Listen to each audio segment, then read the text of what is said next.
ආයුබෝවන් දරුවනේ දරුවන්ව පිළිගන්නවා ආදරයෙන් A-level History and BC Paper Hub නාලිකාව වෙතට. මම මේ channel හරහා අපොස උසස් පෙළ බෞද්ධ ශිෂ්ටාචාරය, ඒ වගේම උසස් පෙළ ලංකා ඉතිහාසය, ඒ වගේම ඉන්දියානු ඉතිහාසය වගේ මෙන්න මේ විෂය ක්ෂේත්‍රවල past papers, module papers, ඒ වගේම පළාත් ප්‍රශ්න පත්‍ර ආදී සාකච්ඡා කිරීමට බලාපොරොත්තු වෙනවා. දූ දරුවන්ට පුළුවන් මගේ channel හරහා මේ වගේ වීඩියෝස් බලලා තමන්ගේ දැනුම වර්ධනය කරගන්න. හරි. අද අපි කතා කරන්නේ අප උසස් පෙළ විභාගයේ 2020 වසරේ බෞද්ධ ශිෂ්ටාචාරයේ ප්‍රශ්න පත්‍රය. අපි බලමු. බ්‍රාහ්මණ සංස්කෘතියේ ප්‍රමුඛ ආගමික සංස්කාර විධියක් වූ යාග කර්මයේ වේද පාඨ ගායනා කරන්නා හඳුන්වන්නේ කවර නාමයකින්ද? පිළිතුර තමයි උද්ගාතෘ. හෝතෘ කියන්නේ දරුවනේ යාගයට දෙවියන්ට ආරාධනා කරන්න. හෝතෘ දෙවියන්ට ආරාධනා කරන්න. යාඥාකාරක කියලා කියන්නේ යාගය කරන්න. යාඥාකාරක යාගය කරන්න. අද්වයෝ කියන්නේ යාග අධ්‍යක්ෂකවරයා. අද්වයෝ අධ්‍යක්ෂකවරයා. හරි. බ්‍රාහ්මණ ඉගැන්වීම් අනුව සන්න්‍යාසී ආශ්‍රමයේදී සිදු කළ යුතු ප්‍රධානතම කාර්ය ලෙස හඳුනාගත හැක්කේ බ්‍රහ්ම සභ්‍යවතාවයේ අපේක්ෂාවෙන් අහන්නේ ප්‍රධානතම කාර්ය. දරුවනේ පිළිතුර තමයි අනගාരികව සංචාරක ජීවිතයක් ගත කිරීම. බුද්ධ කාලීන ප්‍රකට ශාස්ත්‍රූවරින් සිව් දෙනෙකුගේ ආගමික හා දාර්ශනික මතවාද කිහිපයක් පහත දැක්වේ. අපි දන්නවා බුද්ධ කාලයේ ප්‍රකට ශාස්ත්‍රූවරු 7 දෙනෙක් හිටියා. ඒ අතරින් 4 දෙනෙකුගේ ආගමික මතවාද තමයි මේ පහලින් දක්වලා තියෙන්නේ. සත්වයාගේ කෙලෙසීමට හෝ විසුද්ධියට හේතුප්‍රත්‍යක් නැත. ප්‍රශ්නය අහන්නේ හෙත ප්‍රකාශ අතුරින් මක්ඛලී ගෝසාලගේ ඉගැන්වීම් දෙක ඇතුළත් වරණය. බලමු. මතවාද ටික සත්වයාගේ කෙලෙසීමට විසුද්ධියට හෝ හේතුප්‍රත්‍යක් නැත. මෙන්න මේ අහේතු අප්‍රත්‍යවාදය මක්ඛලී ගෝසාලගේ තමයි.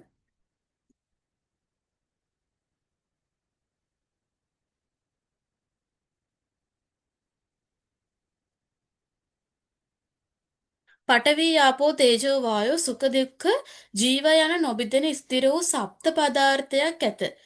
සප්ත පදාර්ථවාදී දර්ශනයක් ඉදිරිපත් කළේ පකුද කච්චායන. එතකොට මේ උත්තරේ වැරදි. සියලු සත්වයෝ අබලය අවීර්ය ශක්ති නැත්තෝය. ඔව්. මෙන්න මේ ගැන්වීමත් මක්ඛලී ගෝසාලගේ තමයි. දුන් දෙහි ඵල නැත. යාගයේ හෝ කුසලාදී කර්මයන්ගේ ඵල විපාක නැත.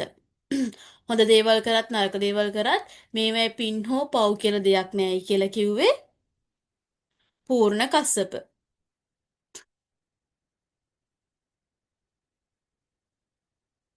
චතුයාම සංවරයෙන් යුක්තව පෙර කරන ලද කර්ම ගෙවා දැමීමෙන් සහ නව කර්ම නොකිරීමෙන් මෝක්ෂය ස්පර්ශ කළ හැක.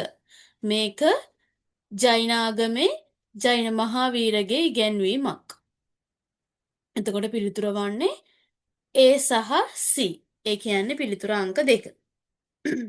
දානයෙන් ඉන්ද්‍රිය දමනයෙන් සංවරයෙන් හා සත්‍ය වශයෙන් සිදුවන පිනක් නැත යන අකිරියවාදයක් ඉගැන්වූ බුද්ධ කාලීන ශාස්ත්‍රූවරයා. මම දැන් දරුවන්ට කිව්වා දන් දෙමින් ගංගා නම් ගඟේ පහළ සිට ඉහළට ගියත් සතුන් මරමින් ආදී පව්කම් කරමින් ගංගා නදියේ පහළට ගියත් සිදුවන කිසිදු පවක් හෝ පිනක් නැහැ කියලා කිව්වේ මෙන්න මේ පූර්ණ කස්සප.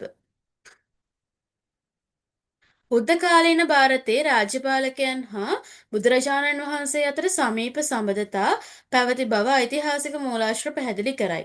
ඔවුන් අතුරින් පසේ නදී කොසොල් රජතුමාට ප්‍රමුඛ ස්ථානයක් හිමි වේ.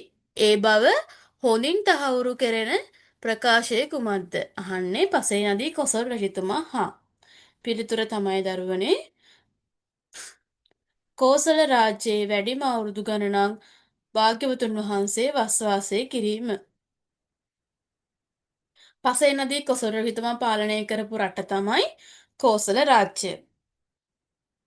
බුදුරජාණන් වහන්සේ වැඩිම අවුරුදු ගාණක් වස්වාසය කළේ මේ කොසොල් රටේම තමයි. මේ ඉතුරු කරුණු හතරම සම්බන්ධ වෙන්නේ බිම්බිසාර රජතුමා එක්ක. වේළුවනාරාමයේ පූජා කරේ බිම්බිසාර රජතුමා, රාජභටයන් පැවිදි නොකරන ලෙස ඉල්ලුවේ බිම්බිසාර රජතුමා. ඒ වගේම තමයි තිරුවකුඩ සූත්‍රය දේශනා කරෙත් බිම්බිසාර රජතුමා අරබයා. ඒ වගේම උපෝසථ කර්මය අනුදැන වදාරන ලෙස ඉල්ලුවෙත් බිම්බිසාර රජතුමාමයි.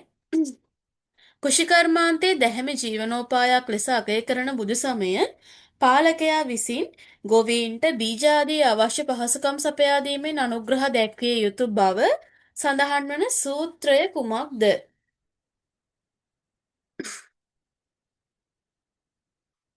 පිළිතුර තමයි කූටදන්ත සූත්‍රය.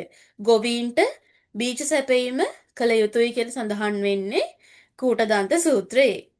බුද්ධ කාලීන ಭಾರತೀಯ කාන්තාවට බුදු සමයෙන් හිමි කර දුන් ආගමික නිදහස තහවුරු කෙරෙන වඩාත්ම සුදුසු වර්ණය.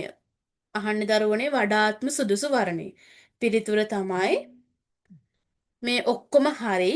ඒත් වඩාත්ම සුදුසු පිළිතුර තමයි භික්ෂුණී ශාසනය ස්ථාපිත කිරීම. භව කතරින් එතර ලනුයෙන් සතන් හැමවර තිලෝ ගුරු මුනිවර වීය සත්තා නමින් පුවතර. මේ කියන්නේ සත්තා බුදුගුණේ ගැන දරුවනි. නත්තානන්ද තථාගතස්ස ධම්මේසු ආචාර්ය මුට්ටි. මේ ප්‍රකාශයේ තේරුම මොකද්ද? මේ ප්‍රකාශයේ තේරුම තමයි භාග්‍යවතුන් වහන්සේට ආචාර්ය මුෂ්ටිය, ඒ කියන්නේ ගුරු මුෂ්ටිය නැති බව කියන්නේ මහා පරිනිබ්බාන සූත්‍රය. මේ ප්‍රකාශය හරහා ප්‍රකට කරන්නේ භාග්‍යවතුන් වහන්සේගේ බුදුරජාණන් වහන්සේගේ විශිෂ්ට ශාස්ත්‍රූත්වය.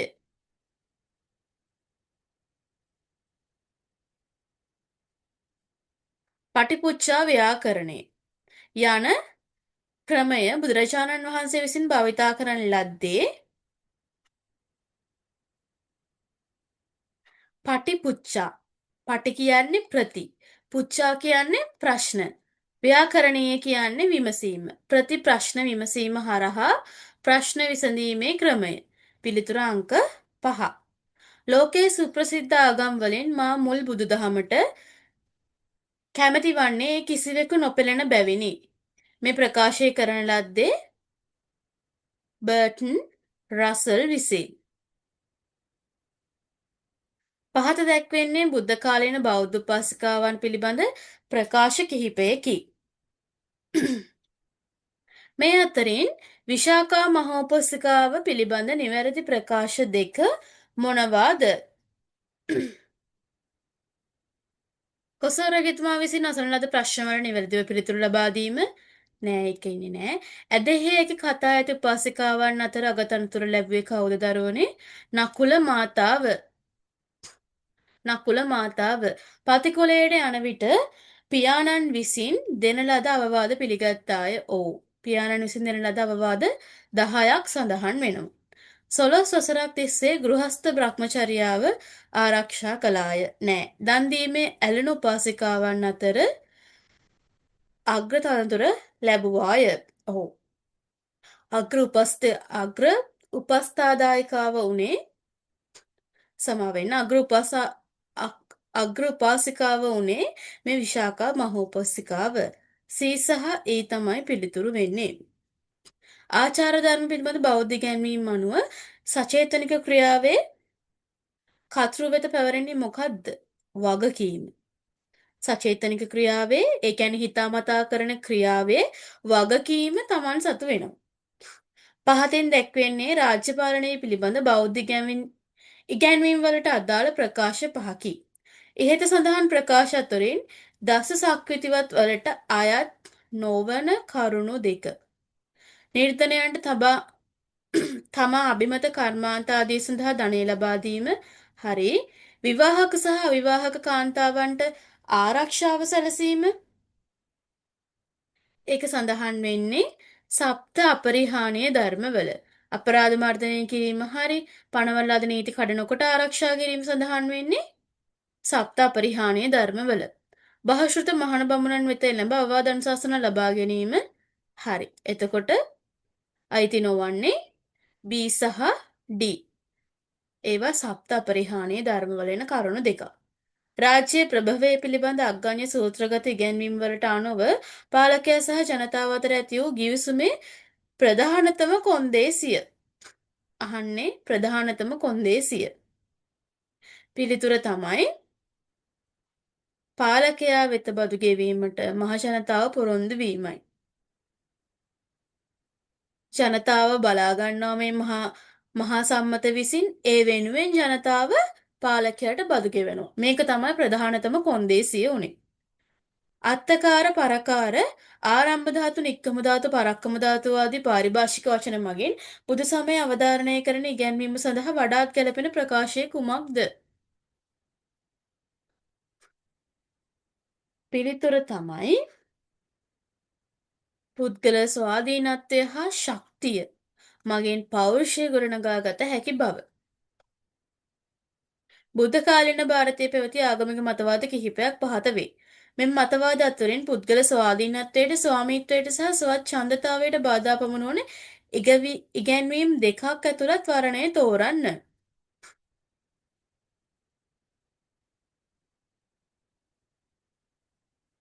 බලමු. හේතුඵලවාදය කියලා කියන්නේ මේක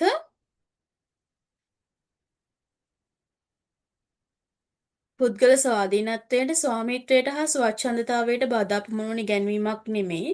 මොකද හේතුව අනුව ඵලය සිද්ධ වෙන බව. හේතුව අනුව ඵලය හටගන්නා බව තමයි මේ හේතුඵලවාදය කියන්නේ. මේක බුදුදහමේ එන ඉගැන්වීමක්. හරි, අපි බලමු. එතකොට මේ උත්තරේ වැරදි, මේ උත්තරෙත් වැරදි, මේකත් වැරදි.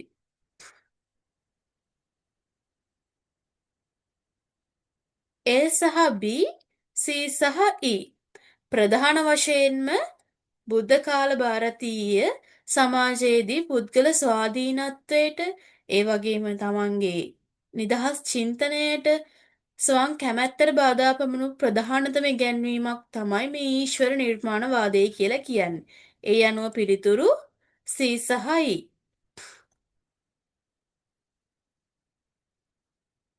පහත දැක්වෙන ප්‍රකාශ අතුරින් හොඳ නරක විනිශ්චයලා බෞද්ධ නිර්ණායකයක් ලෙස භාවිතා කිරීමට වඩාත් සුදුසු වරණය තෝරන්න. අහන්නේ හොඳ නරක විනිශ්චයලා යම් ක්‍රියාවක් කොට පසුතැවීමට සිදුවේද, කඳුළු පිරු දෙනතින් විපාක විඳීමට සිදුවේද, එවැනි දෑ නොකළ යුතුය. මේ තියෙන්නේ පව් කියන්නේ මොනවද, නරක කියන්නේ මොනවද කියලා හඳුන්වන විනිශ්චය කිරීමේ මිනුම් දණ්ඩක්.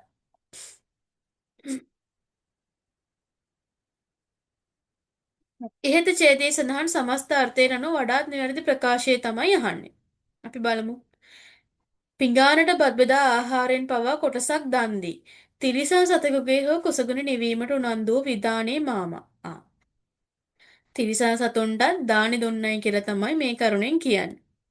සියලු දෙනාට දයාබර වදනින් නැමතීම. ඒ කියන්නේ ප්‍රිය වචනය. පොහොය දින නිති පන්සිල්ද පොහොය දින අටසිල්ද හොඳින් රැක්කලු. ඔන්න හොඳින්ම දන්නා බණපොත්තුවද ශබ්ද නගා කියවුවේ අනිත් අයගේ යහපත උදෙසාලු අර්ථචරියාව. ඔන්න ලොකු කුඩා බාල මහලු දුප්පත් පොහොසත් භේදයකින් තොරව සියලු දෙනා වෙත සමසිතින් යුතුයකම් ඉටු කළාලු. එතකොට සමානාත්මතාවය. එතකොට මේ ඡේදයේ සඳහන් වෙන්නේ මොනවද දරුවනේ? සතර සංග්‍රහ වස්තු. ඒ කියන්නේ දානය, ප්‍රිය වචනය, අර්ථචරියාව සහ සමානාත්මතාවය.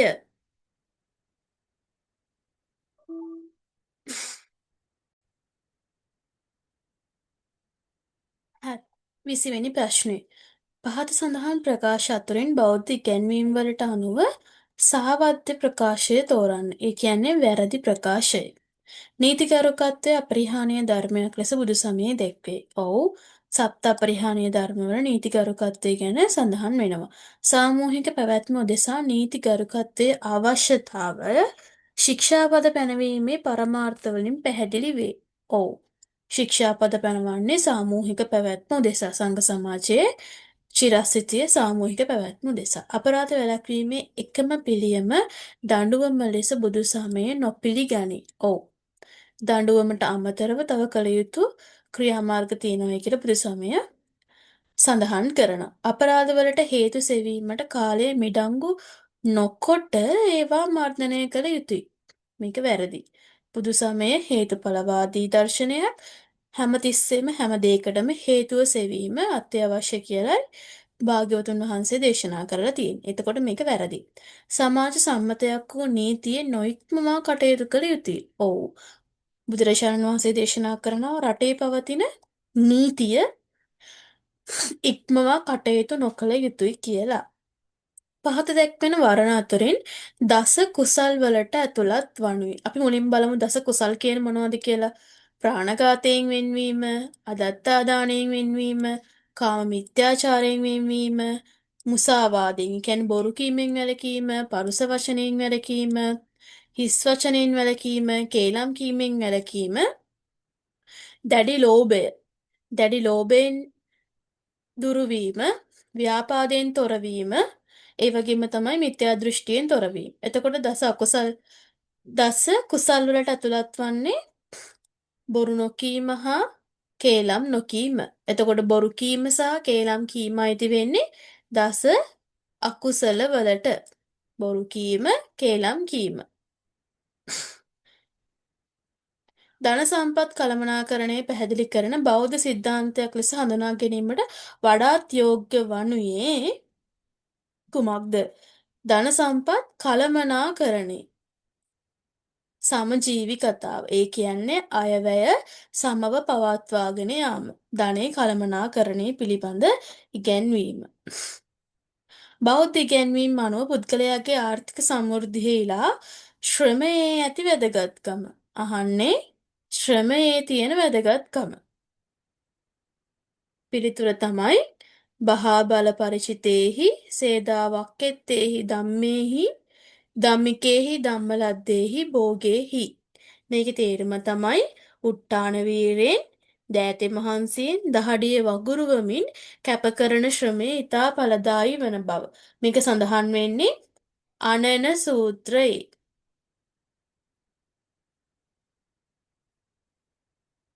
අනන සූත්‍රයේ. බුදුරජාණන් වහන්සේ විසින් නිර්මාණාත්මක සෞන්දර්යය. අහන්නේ නිර්මාණාත්මක සෞන්දර්යය. අගය කරන ලද අවස්ථාවක් නිරූපණය වන සූත්‍රය. සක්ඛ පඤ්ඤ සූත්‍රය.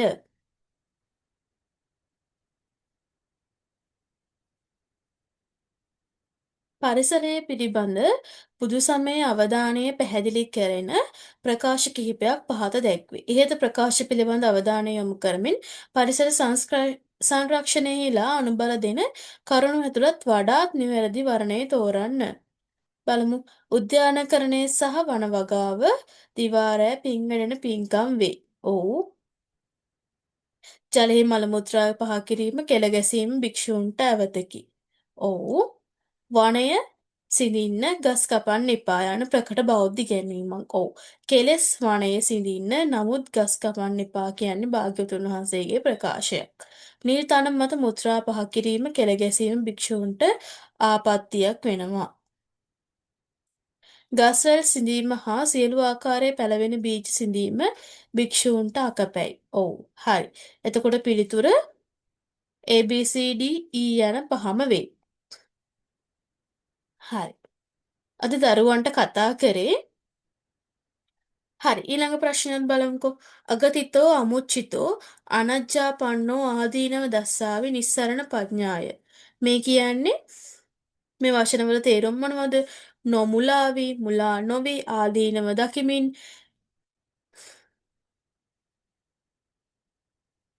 යන වචන තමයි මේ තේරුම් වෙන්නේ. පාරිභාෂික වචන වලින් විග්‍රහ කර ඇත්තේ ධනය,